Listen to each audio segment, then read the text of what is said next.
Hai, Assalamualaikum. Nama saya Imran Syafiq bin Yusof, bernombor matrik C19A0041. Hai, Assalamualaikum warahmatullahi taala wabarakatuh. Saya Amir Hanis bin Hatta, Geometrik C19A0035. Assalamualaikum warahmatullahi wabarakatuh. Nama saya Siti Farahani binti Muhammad Noor, bernombor matrik C19B0747. Hai, Assalamualaikum. Nama saya Siti Nursyahira binti Syari, bernombor matrik C19A0770. Assalamualaikum warahmatullahi wabarakatuh. Nama saya Ni Atini Nasrah binti Ni Mustafa, nombor matrik C19A0378.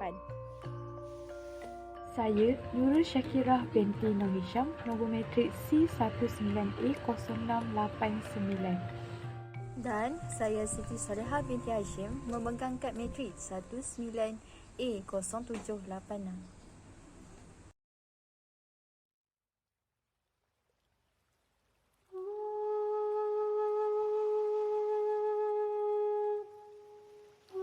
Sejarah dan asal-usul Ulik Mayang. Ulik Mayang yang terkenal dari sebuah negeri pantai timur, iaitu negeri Terengganu. Menurut orang zaman dahulu, tarian ini berasal dari upacara rawatan kuno yang dilakukan oleh seorang bomoh ke atas seorang nelayan yang berada dalam keadaan tidak sedar. Dipercayai telah dipukau oleh seorang puteri laut yang jatuh cinta padanya. Percubaan bomoh untuk membawa balik roh nelayan itu menyebabkan puteri itu menyeru 5 lagi saudaranya untuk melawan bomoh tersebut. Pertarungan di antara si bomoh dan ke-6 puteri berlanjutan sehingga kemunculan puteri yang ke-7 dan paling sulung untuk meleraikan pertarungan berkenaan. Kata puteri sulung memerintahkan semua orang yang berasal dari laut kembali ke laut, yang berasal dari darat kembali ke darat. Bomoh serta teman-teman nelayan mempersembahkan nasi berwarna kuning, tanda sebagai berterima kasih. Hal ini telah menjadi satu ritual yang berlanjutan hingga kedatangan Islam yang menandakan tanda berhutang budi kepada semangat-semangat laut. Saya akan menerangkan bagaimana tarian Ulik Mayang ini dipersembahkan. Tarian ini ditarikan secara beramai-ramai antara 10 hingga 15 orang dalam bentuk bulatan untuk memuja Tuan Puteri 7 beradik. Persembahan Ulik Mayang ini dimainkan dengan menggunakan mayang pinang. Ia dimainkan beramai-ramai dengan membuat bulatan dan pemegang duduk di tengah-tengah dan tidak ada muzik mengiringi persembahan ini. Mayang yang digunakan dalam persembahan ini diasak kemenyan dan disapu minyak kelapa terlebih dahulu. Sebelum persembahan dibacakan, doa dan bangkitan dilakukan untuk memohon perlindungan agar orang mengambil bahagian tidak ditimpa apa-apa. Nombor matrik C19A0378. Saya akan menjelaskan sedikit tentang alat muzik di dalam persembahan Ulik Mayang. Alat muzik dalam persembahan tradisional Ulik Mayang mempunyai gendang, rebana dan gong. Namun, pada masa kini, persembahan tradisional Ulik Mayang mengalami transformasi melibatkan penggunaan alat muzik moden seperti biola, seruling dan akordion.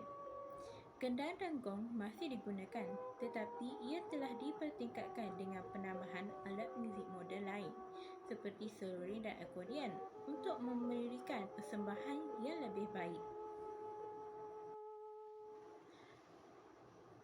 Seterusnya, busana Ulik Mayang.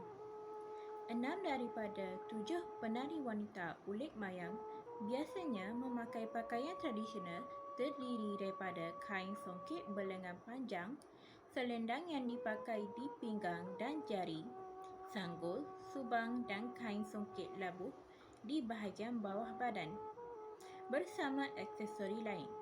Watak utama penari yang memainkan watak Tuan Puteri atau Puteri 7 akan memakai pakaian dan aksesori yang sama seperti 6 penari lain. Tetapi, dia akan memakai baju songket berlengan pendek dan pakaiannya akan menjadi warna yang berbeza. Dia biasanya memakai pakaian kuning. Ini adalah untuk menekankan bahawa dia adalah penari utama. Penari lelaki pula akan memakai baju Melayu tradisional. Faktor persembahan ulit mayang kurang dipersembahkan.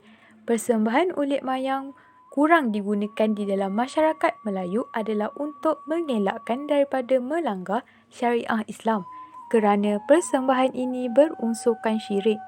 Namun, masyarakat Melayu tidak terus melenyapkan persembahan ini terus dari ditelan zaman. Malah, ianya dijadikan khazanah warisan supaya tidak lapuk ditelan zaman. Persembahan ulit mayang juga dijadikan salah satu aktiviti seni persembahan kebudayaan yang bukan bermaksud pemujaan tetapi memperingat kisah yang berlaku. Penggunaan mantra telah dibuang sepenuhnya untuk mengelakkan unsur-unsur syirik.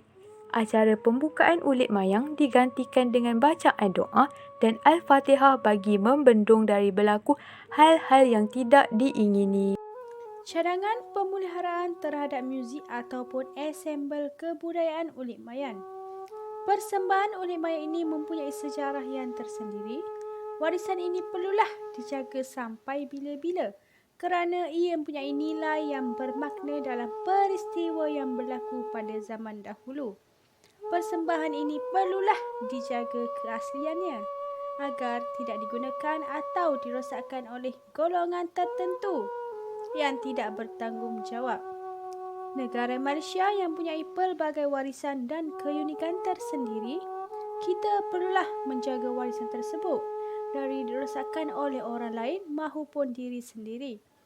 Hal ini kerana warisan ini milik negara dan ia sebagai simbol kebanggaan negara. Kita perlulah sentiasa menitikberatkan penjagaan warisan ini dari pupus. Sebagai rakyat Malaysia, saya mencadangkan agar remaja-remaja yang meningkat dewasa mampu mempelajari tarian ini agar mereka mengetahui tentang tarian ini.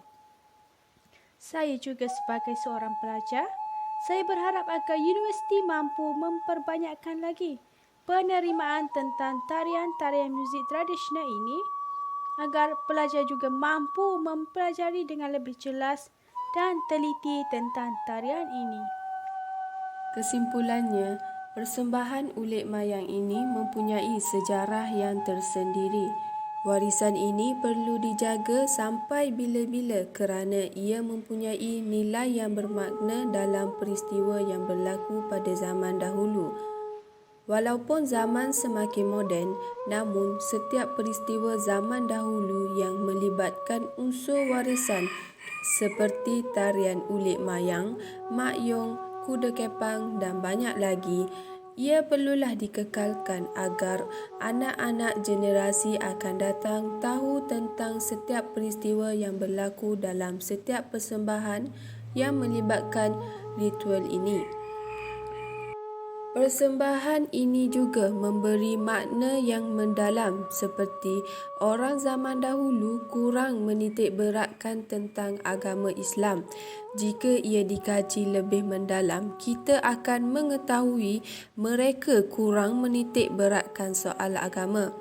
Mereka banyak membuat ritual yang melibatkan bomoh dan unsur alam mistik. Namun disebabkan zaman semakin moden, mereka mula percaya agama Islam itu lebih baik dan mereka perlu mengikut ajaran agama Islam daripada ritual mantra ulit mayang yang menyebabkan mereka syirik kepada Tuhan. I know